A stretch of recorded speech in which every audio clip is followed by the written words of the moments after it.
ಈಗ ಮಾನ್ಸೂನ್ ಆದ್ದರಿಂದ ಕೆಲವು ಗಿಡಗಳನ್ನು ನರ್ಸರಿಯಿಂದ ತಂದಿದ್ದೇನೆ. ಸೊ ಅದನ್ನು ರೀಪಾಟ್ ಮಾಡಿ ಪ್ಲ್ಯಾಂಟ್ ಮಾಡುವಂಥ ಪ್ಲ್ಯಾನ್ ಮಾಡಿದ್ದೇನೆ. ಅದು ಯಾವುದೆಲ್ಲ ಮತ್ತು ಅದರ ಸ್ಪೆಷಾಲಿಟಿ ಹಾಗೂ ಯಾವುದೆಲ್ಲ ಪಾಟಲ್ಲಿ ನಡ್ಬೋದು, ಯಾವುದೆಲ್ಲ ಪಾಟಲ್ಲಿ ನಡಬಾರ್ದು ಅಂತ ಪೂರ್ತಿ ವಿಡಿಯೋ ಇನ್ಫಾರ್ಮೇಷನ್ ಈ ವಿಡಿಯೋದಲ್ಲಿ ನಾನು ಕೊಡ್ತೀನಿ. Hello friends, welcome back to monsoon vlog series 4. ನಾನು ಈ ವಿಡಿಯೋದಲ್ಲಿ ತೋರಿಸ್ತಿರುವ ಗಿಡ ಇದು ಜಬೋಟಿಕಾಬಾ ಅಂತ ಹೇಳೋದು. ಇದನ್ನು ಮರ ದ್ರಾಕ್ಷಿ ಅಂತ ಕರೀತಾರೆ. ಆ್ಯಂಡ್ ನೆಕ್ಸ್ಟ್ ಬಂದು ಇತ್ತು ಮ್ಯಾಂಗೋಸ್ಟೀನ್ ನನ್ನ ಫೇವ್ರೆಟ್ ಹಣ್ಣು, ಯಾಕೆಂದರೆ ಇದು ತುಂಬ ಸ್ವೀಟ್. ಥರ್ಡ್ ಒನ್ ಬಂದು ಮೊಟಾವೋ ಅಂತ ಹೇಳಿ. ಇದು ನನಗೆ ಅಷ್ಟೇನು ಪರಿಚಯ ಇಲ್ಲ, ಆದರೂ ತಂದಿದ್ದೇನೆ ಪ್ಲ್ಯಾಂಟ್ ಮಾಡುವ ಹೇಗಿಂಟು ಅಂತ ನೋಡಲಿಕ್ಕೆ. ಇದನ್ನೆಲ್ಲ ಒಂದು ಬಕೆಟಲ್ಲಿ ಹಾಕಿ ರೀಪಾಟ್ ಮಾಡಬೇಕು ಅಂತ ಪ್ಲ್ಯಾನ್ ಮಾಡಿದ್ದೇನೆ.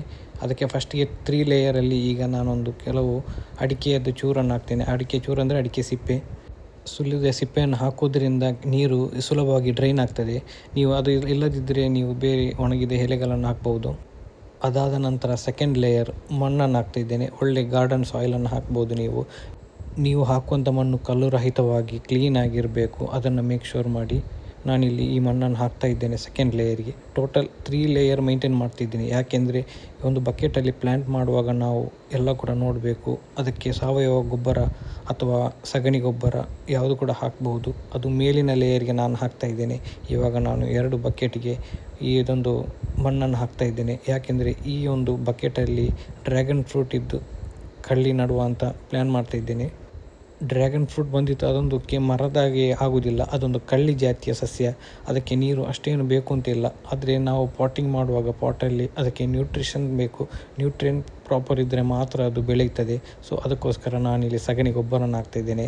ಸಗಣಿ ಗೊಬ್ಬರದ ಪುಡಿ ಇದನ್ನು 1 ವರ್ಷ ಇಟ್ಟರೆ ಹೀಗೆ ಪುಡಿ ಗೊಬ್ಬರ ಆಗಿ ಒಳ್ಳೆ ರೀತಿಯಲ್ಲಿ ಇದು ಅಬ್ಸರ್ಪ್ಷನ್ ಆಗಲಿಕ್ಕೆ ಈಸಿ ಆಗ್ತದೆ. ಸೊ ಇದನ್ನು ಹಾಕಿ ನಂತರ ಅದನ್ನು ಕೈಯಲ್ಲಿ ಫುಲ್ ಸ್ಪ್ರೆಡ್ ಮಾಡಿ ಟೋಟಲ್ ಥರ್ಡ್ ಲೇಯರ್ ನಾನು ಇದು ಹಾಕ್ತಾಯಿದ್ದೇನೆ.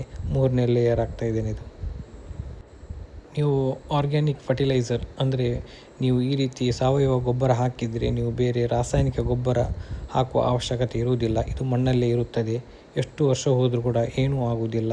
ಅದೊಂದು ಅಡ್ವಾಂಟೇಜ್. ಸೊ ಥರ್ಡ್ ಲೇಯರ್ ಹಾಗೆ 4th ಲೇಯರ್ ನಾನು ಪುನಃ ಮಣ್ಣು ಹಾಕ್ತಾಯಿದ್ದೇನೆ. ಇಷ್ಟು ಸಾಕಾಗ್ತದೆ.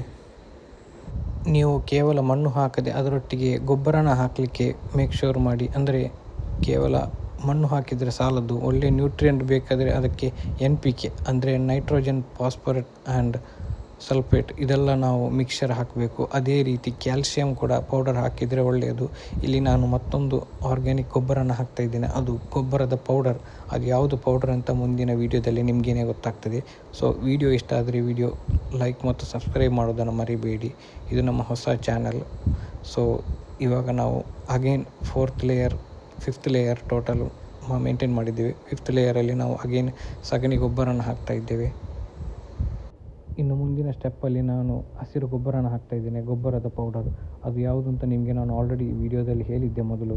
ನೀವು ನೋಡದಿದ್ದರೆ ನಮ್ಮ ಪ್ರೀವಿಯಸ್ ವಿಡಿಯೋನ ನೋಡಿ. ಸೊ ಇದರಲ್ಲಿ ನಾನು ಹಸಿರು ಗೊಬ್ಬರನ ಹಾಕ್ತಾಯಿದ್ದೇನೆ. ಅದಾಗಿ ಈಟ್ ಪೌಡರ್, ನಮ್ಮ ಊರಲ್ಲೆಲ್ಲ ಈಟ್ ಅಂತ ಹೇಳ್ತಾರೆ. ಈಟ್ ಅಂದರೆ ಗ್ಲಿಸಿರೀಡಿಯಾ ಮರದ ಎಲೆಯ ಒಂದು ಒಣಗಿಸಿ ಪೌಡರ್ ಮಾಡಿ ಅದನ್ನು ಹಾಕುವಂಥದ್ದು. ಇದು ತುಂಬಾ ನ್ಯೂಟ್ರಿಷನ್ ಆಗಿರ್ತದೆ. ನಂತರ ಡ್ರ್ಯಾಗನ್ ಫ್ರೂಟ್ ಇದ್ದು ಪ್ಲ್ಯಾಂಟನ್ನು ಪ್ಲ್ಯಾಂಟ್ ಮಾಡಲಿಕ್ಕೆ ಈ ರೀತಿ 2 ಹೋಲ್ ಮಾಡಿ ಅದರಲ್ಲಿ ನಡುವುದು.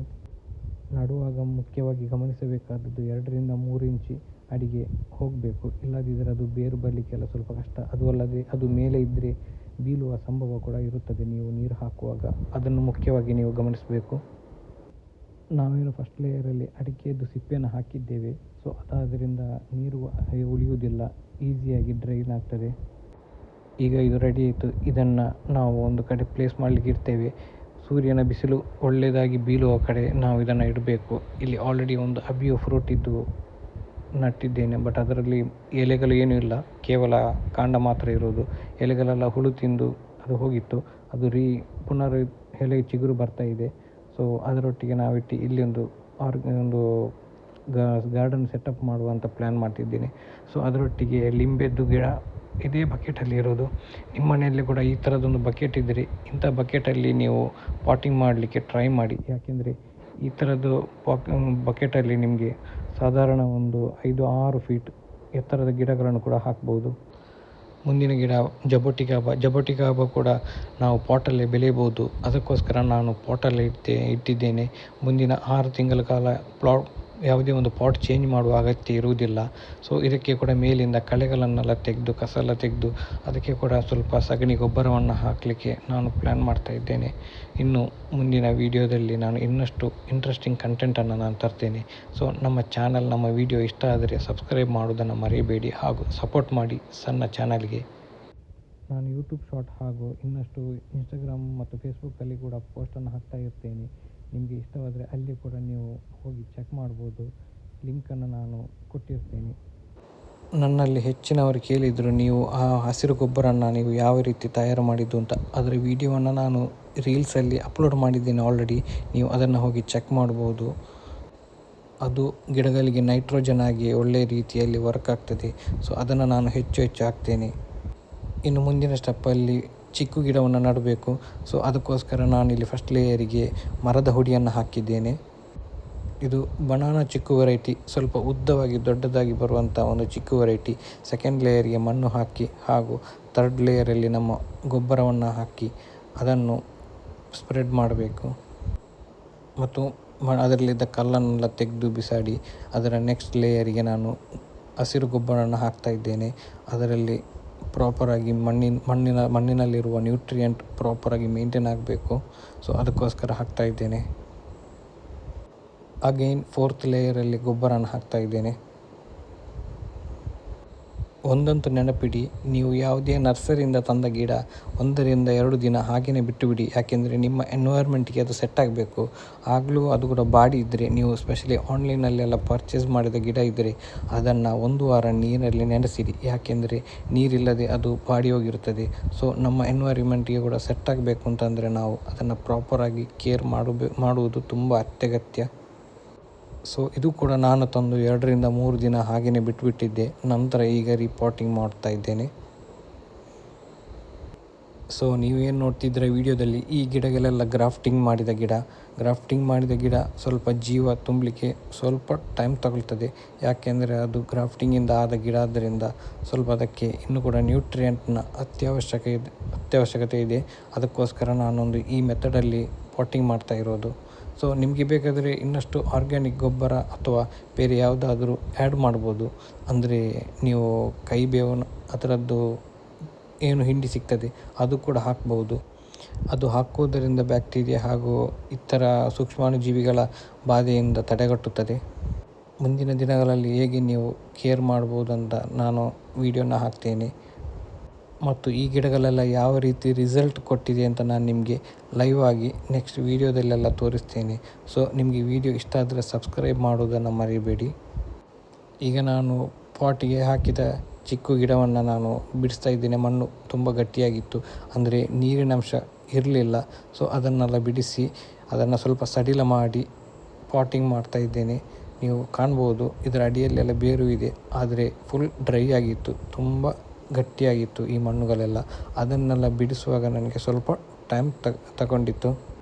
ಅದನ್ನೆಲ್ಲ ಬಿಡಿಸಿ ನಾನು ಪಾಟಿಂಗ್ ಮಾಡಲಿಕ್ಕೆ ಎಲ್ಲ ರೆಡಿ ಮಾಡಿದೆ.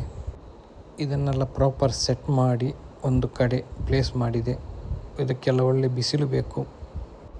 ಕನಿಷ್ಠ ಅಂದರೂ 6-7 ಗಂಟೆ ಬಿಸಿಲು ಬೇಕಾಗ್ತದೆ. ಅದಕ್ಕೋಸ್ಕರ ಯಾವುದೇ ಮರಗಿಡಗಳು ಇಲ್ಲದ ಒಂದು ಪ್ಲೇಸಲ್ಲಿ ಎದುರುಗಡೆ ಅದನ್ನು ಪ್ರಾಪರಾಗಿ ಸೆಟ್ ಮಾಡಿದೆ. ಇದೆಲ್ಲ ಪಾಟಿಂಗ್ ಮಾಡಿದ ಗಿಡಗಳು. ಮತ್ತು ಇನ್ನೂ 2 ಗಿಡಗಳಿದ್ದು ಮ್ಯಾಂಗೋಸ್ಟೀನ್ ಮತ್ತು ಮೊಟೊವೊ. ಅದನ್ನು ಪ್ಲ್ಯಾಂಟಿಂಗ್ ಮಾಡಲಿಲ್ಲ, ಯಾಕೆಂದರೆ ಅದು ಪಾಟಲ್ಲಿ ನಡುವ ಗಿಡಗಳಲ್ಲ. ಅದನ್ನು ಬಿಸಿಲು ಬಾರದ ಕಡೆ, ಅಂದರೆ ಎಲ್ಲಿ ಶೇಡ್ ಇರುತ್ತವೆ ಮರದ ನೆರಳುಗಳು ಅಲ್ಲಿ ನಡುವಂಥದ್ದು. ಅದಕ್ಕೋಸ್ಕರ ಅದನ್ನು ತೋಟದಲ್ಲಿ ನಡುವಂಥ ಪ್ಲ್ಯಾನ್ ಮಾಡಿದ್ದೆ. ಮುಂದಿನ ದಿನಗಳಲ್ಲೆಲ್ಲ ಇಲ್ಲಿ ಫ್ರೂಟಿಂಗ್ ಗಿಡದ ನಡುವ ಪ್ಲ್ಯಾನ್ಗಳಿವೆ. ಈ ಚಿಕ್ಕು ಹಣ್ಣಿನ ಗಿಡವು ಅಡ್ಡವಾಗಿ ಬಾಗಿತ್ತು. ಅದನ್ನು ಸ್ಟ್ರೈಟ್ ಮಾಡಲಿಕ್ಕೋಸ್ಕರ ಈ ಒಂದು ಕೋಲಿನ ಸಹಾಯದಿಂದ ಅದನ್ನು ಸ್ಟ್ರೈಟ್ ಮಾಡಿದೆ. ಸೊ ವೀಕ್ಷಕರೇ, ಇವತ್ತಿನ ನಡಿಗೆ ಇಷ್ಟೇ. ಈ ವಿಡಿಯೋ ಇಷ್ಟ ಆದರೆ ಸಬ್ಸ್ಕ್ರೈಬ್ ಮಾಡೋದನ್ನು ಮರೆಯಬೇಡಿ ಹಾಗೂ ನಮ್ಮ ಸೋಷಿಯಲ್ ಮೀಡಿಯಾ ಹ್ಯಾಂಡಲನ್ನು ಫಾಲೋ ಮಾಡಿ. Thank you so much.